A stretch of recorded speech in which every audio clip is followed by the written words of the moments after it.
I was writing an anti-Islam book. A lot of books fell off the shelf. And one of the books that fell off the shelf was the Quran. And when I picked it up, my hand was on a page with Surah 22, Ayat 46. And it says, it's not the eyes that are blind, but the hearts. And I thought to myself, that really is my problem.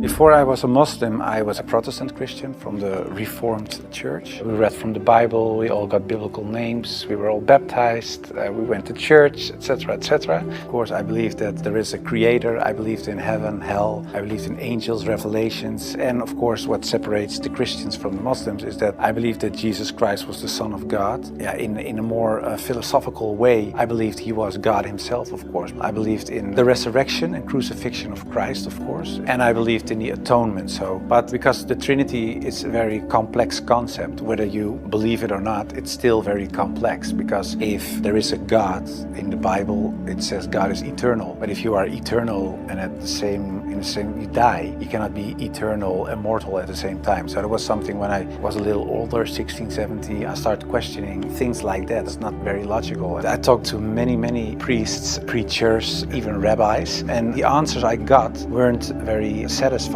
That made it for me kind of complex, and in the end I had some doubts about stuff like this, but I said, well, I set it aside and I thought, okay, I just believe it, and perhaps I'm not smart enough to get the whole picture. And I still believed in God, I still believed that Jesus was a very important person, I believed he was the Son of God, but how it exactly was, I left it for what it was. In Amsterdam, I was born and raised there, we're a practicing Protestant family. There happened a lot of things in the Netherlands, especially in my life. Also, when I look at the bigger picture when it came to Islam, I became politically active for the Freedom Party. I became a member of parliament. And in the end, I decided to write an anti-Islam book, which started as an anti-Islam book, changed into this search for God, and it ended up me becoming a Muslim. After high school, I went to university and I did comparative religion. And the remarkable thing, I think, was that the first day of me going to college was September 11, 2001. Already thought, okay, these Muslim guys are kind of crazy and this religion isn't the truth. Then a few years later was this guy in the Netherlands called Theo van Gogh. He was a famous filmmaker and he was killed in the street. He was shot and they tried to slit his throat and they put a knife in his stomach with a letter on it for another girl. And it said, you are next. So it strengthened my anti-Islam feelings in such a way that I thought, well, I have to become politically active to do something and stop this evil of harming our country. You started politics because of Islam? Yeah, and that really had to do with Islam. That was the reason that I wanted to write a book, to explain to people why Islam was a danger for the world. When I was writing my book, like I said earlier, the questions, the doubts I had about Christianity popped up again. And that was about truth, of course, because I was a believing Christian guy. And yeah, the Christian questions I had in the end were answered in an Islamic way. Because, of course, when I started writing the book, a lot of people think that it was a political book. But it wasn't so much a political book, it was a religious book, because I wanted to show people why Islam was a danger as a religion, and I wrote it from a Christian perspective. So in the beginning I made a comparison between the Christian concept of God and the Islamic concept. So I started comparing it. But because I had these doubts about the Trinity and I saw Tawheed, the oneness of God in Islam, I thought, yeah, it sounds a little bit more logical. And then I thought to myself, well, I reread the Bible to refresh myself, to see, okay, why isn't the concept of Islam, the Tawheed concept, isn't the Christian concept? So after weeks and weeks of study, reading, rereading all kinds of books, I thought to myself, okay, perhaps this oneness of God is something that is true. So that's how it started.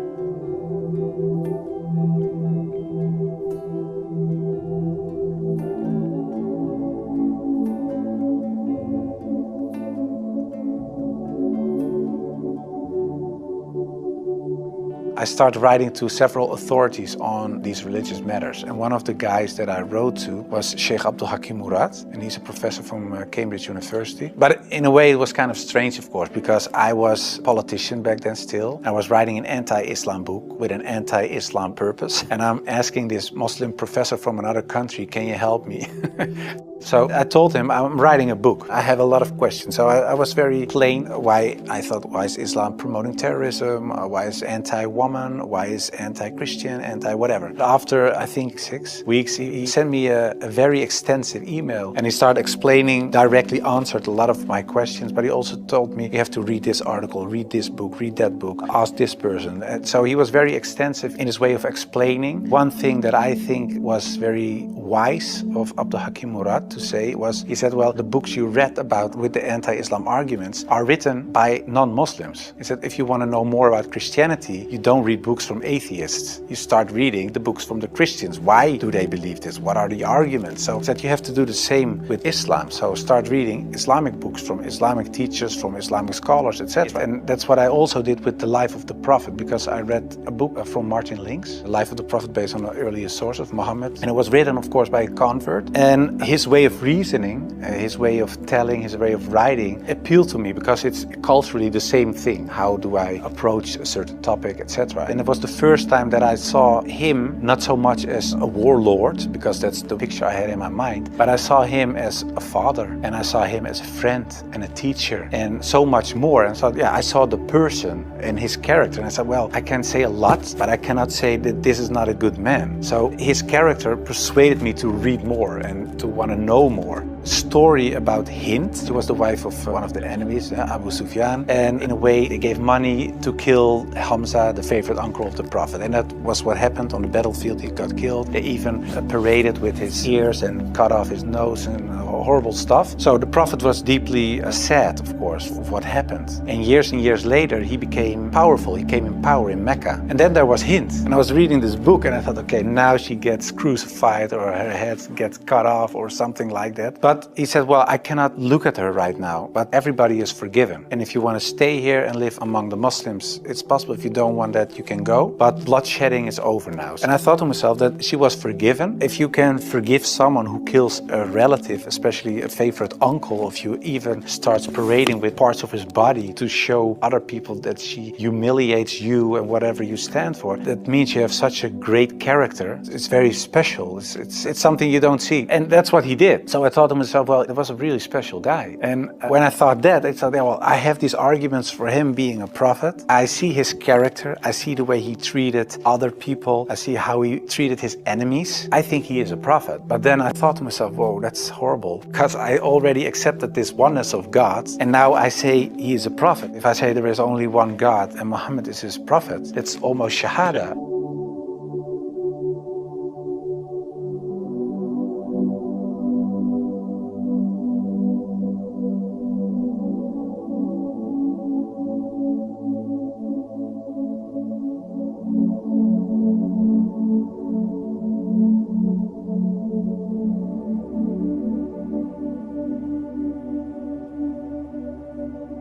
So I thought to myself, okay, let's close the books, stop. This is going in the wrong direction. And of course, I wasn't that anti-Islam anymore because of what I read, what I saw, and what I experienced. What I tell you now, it sounds a little like a fairy tale, but it really happened. In the end, there were all these books at the table. And when I had this feeling of, yeah, okay, this is shahada in a way, I thought, well, I put all the books away and I put the books on the highest shelf. But there were so many books that a lot of books fell off the shelf. And one of the books that fell off the shelf was the Quran. And when I picked it up, my hand was on a page with Surah 22, Ayat 46. And it says, it's not the eyes that are blind, but the hearts.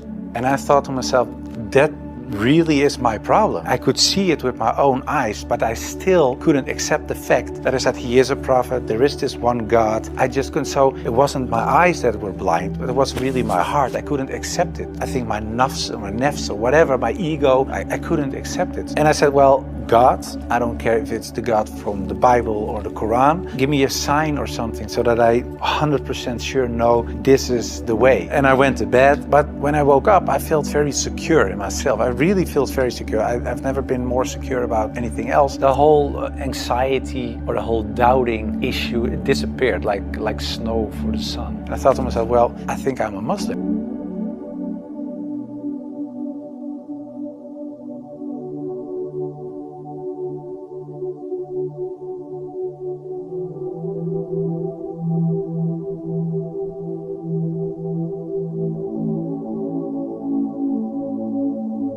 For a lot of people, especially some uncles and aunts, it was kind of a shock. They heard it when it was on the news. I told my mother, and my mother started crying. And my wife was pretty open. Yeah, she was very cool about it. She said, well, if Islam is what you really believe and that's in your heart, who am I? And yeah, some people from my old work were really aggressive. I got over 2,000 death threats from people who used to support me, of course. People who voted for me. People said the most horrible things. We will rape your wife, shoot you know where your children go to school, stuff like that. And most of them, of course, is nonsense because there are crazy people writing things on their computer. I never chose a religion.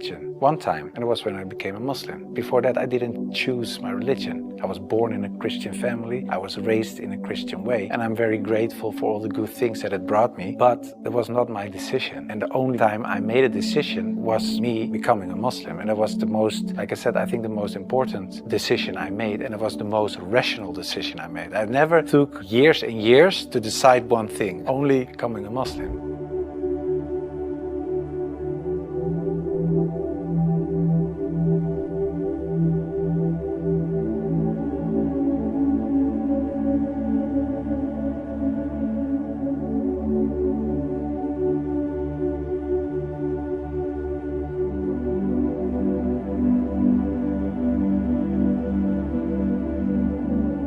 Founded an organization. It's called the IXC, Islam Experience Center. And we go to schools, primary school, high school, college, universities, but also to departments of the government, other social organizations, churches, to take away misconceptions about Islam, to share the message, to show Islam in its true colors. And we do it by virtual reality with the glasses, so it's a very fun experience as well. And we try to erase in a way the things I said and done in the past.